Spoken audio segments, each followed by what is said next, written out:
নতুন বছরের প্রথম দিন আর স্পেশাল কিছু বানাবো না তা কখনো হয়। আজকের এই বিরিয়ানি রেসিপিটা সম্পূর্ণ অন্যরকম হতে চলেছে, যেটা বাড়িতেই আমি প্রায় বানিয়ে থাকি, সেটাই আজকে আপনাদের সঙ্গে শেয়ার করব। আমার সকল বন্ধুদের জানাই হ্যাপি নিউ ইয়ার।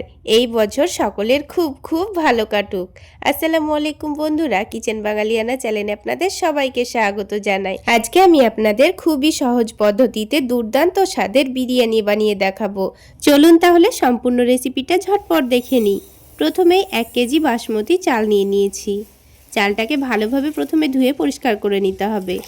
প্রথমেই কিন্তু 2 থেকে 3 বার পানি পাল্টিয়ে চালটাকে ভালোভাবে ধুয়ে নেব। তারপর 30 মিনিট মতো চালগুলোকে ভিজিয়ে রাখতে হবে।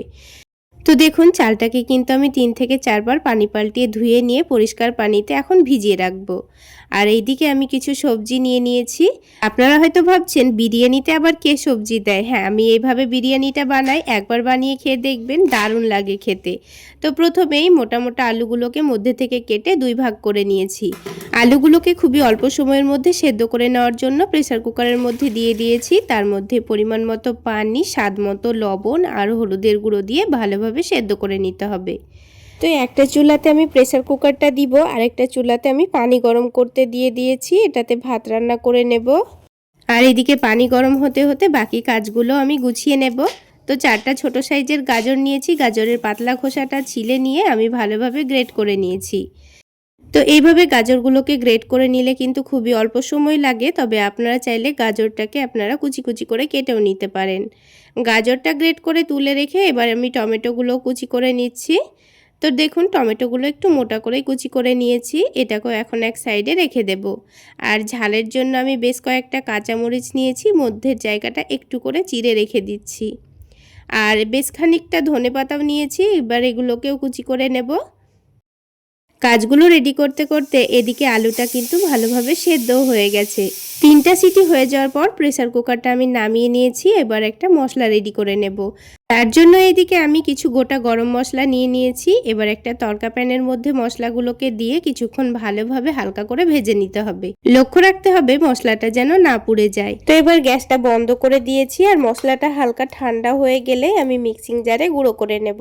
তো দেখুন, এইদিকে কিন্তু ভাত রান্না করার জন্য পানিটাও ভালোভাবে গরম হয়ে গেছে আর চালটাও কিন্তু 30 মিনিট ভিজিয়ে রাখা হয়ে গেছে। তো চালটা আমি পানিতে দিয়ে দিয়েছি। এবার ভাতটা রান্না করে নেব। এবার এখানে দিয়ে দিচ্ছি কিছু গোটা গরম মশলা, যেগুলো আমি ভেজে গুঁড়ো করে নিচ্ছি। সেই গোটা মশলাগুলোই কিন্তু আমি এখানে দিয়ে দিয়েছি। তারপর দিয়েছি স্বাদ মতো লবণ আর অল্প করে একটু সাদা তেল। ভাতের মধ্যে অল্প একটু সাদা তেল দিলে দেখবেন খুব সুন্দর ভাতটা ঝরঝরে হবে, একটার পর একটা লেগে যাবে না।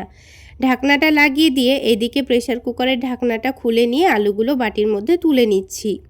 আর আলুগুলো কিন্তু খুব সুন্দর সেদ্ধও হয়ে গেছে। এটাকে এখন আমি সাইডে রেখে দিচ্ছি।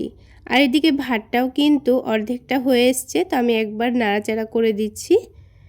তো আবারও আমি ভাতটাকে ঢেকে দেব। আর অন্যদিকে কড়াইয়ের মধ্যে দিয়ে দেব অল্প একটু সাদা তেল। কোনো রকম মাংস মিক্স না করেও কিন্তু আমরা এইভাবে দুর্দান্ত স্বাদের বিরিয়ানিটা বানাতে পারবো। তার জন্য প্রথমে পেঁয়াজ বেরেস্তা করে তুলে নিতে হবে। তো বেশ খানিকটা পেঁয়াজ আমি পাতলা পাতলা স্লাইস করে কেটে রেখেছিলাম, সেটাকে হালকা লালচে করে ভেজে নিয়েছি। খুব সুন্দর কালার চলে আসলে পেঁয়াজটাকে আমি তুলে নিচ্ছি। তো দেখুন বন্ধুরা, পেঁয়াজটা কিন্তু আমার ভাজা হয়ে গেছে। ওই তেলের মধ্যেই দিয়ে দিচ্ছি 4 টেবিল চামচ মতো ঘি। তেলটা হালকা গরম করে নেওয়ার পর দিয়ে দিচ্ছি কাজু বাদাম আর কিশমিশ। হালকা লালচে হয়ে গেলে কাজু বাদাম আর কিশমিশটাকেও তুলে নিয়েছি। এবার দেখুন, এদিকে কিন্তু ভাতটাও রান্না হয়ে গেছে। তো ভাতটা যেহেতু আমি পরে দমে দেব, সেই জন্য 80% মতো ভাতটাকে সেদ্ধ করে নিয়েছি। তো ভাতটা থেকে পানিটা ছেঁকে নেব। তো ভাতটা আমি ছেঁকে নিয়ে সাইডে রেখে দিয়েছি।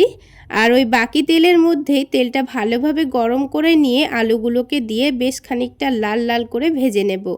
আলুগুলো একটু কড়া করে লাল করে ভেজে নিলেই কিন্তু আমাকে খেতে ভীষণ ভালো লাগে, তবে আপনারা আপনাদের পছন্দ মতো কালার করে ভেজে নেবেন। আলুগুলোকে কিন্তু তুলে নিয়েছি। এবার ওই বাকি তেলের মধ্যে দিয়ে দিচ্ছি টমেটো কুচি। টমেটোটাকে কিছুক্ষণ নাড়াচাড়া করে নেব। তারপর স্বাদ মতো লবণ দিয়ে দিচ্ছি। খুব একটা লবণ দেওয়া যাবে না, কারণ ভাতের মধ্যেও আমি লবণ দিয়েছি। খুব সুন্দর কালারের জন্য হলুদের গুঁড়ো দিয়েছি আর কাঁচামরিচগুলো দিয়ে দিয়েছি। তারপর গ্রেট করে রাখা গাজরও দিয়ে দিয়েছি। এবার কিছুক্ষণ ভালোভাবে ভেজে নেব। তেলের মধ্যে প্রথমে আদা রসুনটা দিতে ভুলে গেছিলাম, তো এখন দিয়ে দিচ্ছি। আমি এখানে 1 টেবিল চামচ মতো আদা রসুন বাটা দিয়ে দিয়েছি। আদা রসুনের কাঁচা গন্ধটা যাওয়া পর্যন্ত ভালোভাবে ভেজে নিয়েছি। তারপর এখানে দিয়ে দিচ্ছি অল্প করে একটু কাশ্মীরি রেড চিলি পাউডার। তার সাথে দিয়ে দেব 2 টেবিল চামচ মতো চিনি। তবে বিরিয়ানিতে যদি চিনি খেতে পছন্দ না হয় না দিলেও চলবে। আর যে মশলাটা আমি গুঁড়ো করে রেখেছিলাম এখান থেকে আমি 1 টেবিল চামচ মতো নিয়ে দিয়ে দেব। আর সবশেষে দিয়ে দেব ধনেপাতা কুচি। দিয়ে সব কিছু একসঙ্গে ভালোভাবে মিশিয়ে নিতে হবে। এখন কিন্তু মশলাটা আমাদের রেডি হয়ে গেছে। এবার যে আলুগুলো আমি ভেজে রেখেছিলাম আলুগুলোকেও দিয়ে দেব।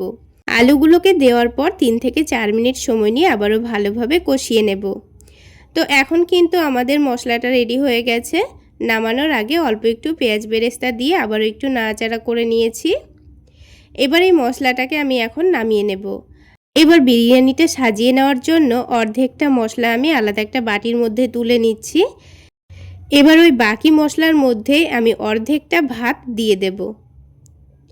তো অর্ধেকটা ভাত দেওয়ার পর অর্ধেকটা রেখে দিয়েছি। এবার যে মশলাটা আমি গুঁড়ো করেছিলাম সেটা এখানে অল্প করে একটু ছড়িয়ে দিচ্ছি। মশলাটা দেওয়ার পর এবার যে মশলাটা আমি তুলে রেখেছিলাম সেটাও অর্ধেকটা দিয়ে দিয়েছি। এবার বাকি ভাতগুলো দিয়ে দেব। কোনো রকম মাংস ছাড়াই শুধুমাত্র আলু আর গাজর দিয়ে একবার এইভাবে দম বিরিয়ানি বানিয়ে খেয়ে দেখবেন। এর স্বাদ কিন্তু কোনোদিনও ভুলতে পারবেন না। একবার খেলে আবার বানিয়ে খেতেই হবে। এবার দিয়ে দেব 2 চামচ মতো কেওড়া জল আর তার সাথেই দিয়ে দেব 2 চামচ মতো গোলাপ জল। আর বিরিয়ানির মধ্যে যদি আপনাদের মিঠা আতর বা মিষ্টি আতর যেটাই বলেন না কেন সেটার স্মেলটা যদি ভালো লাগে তাহলে সেটাও দিতে পারেন। তবে আমি এখানে মিঠা আতর দিচ্ছি না।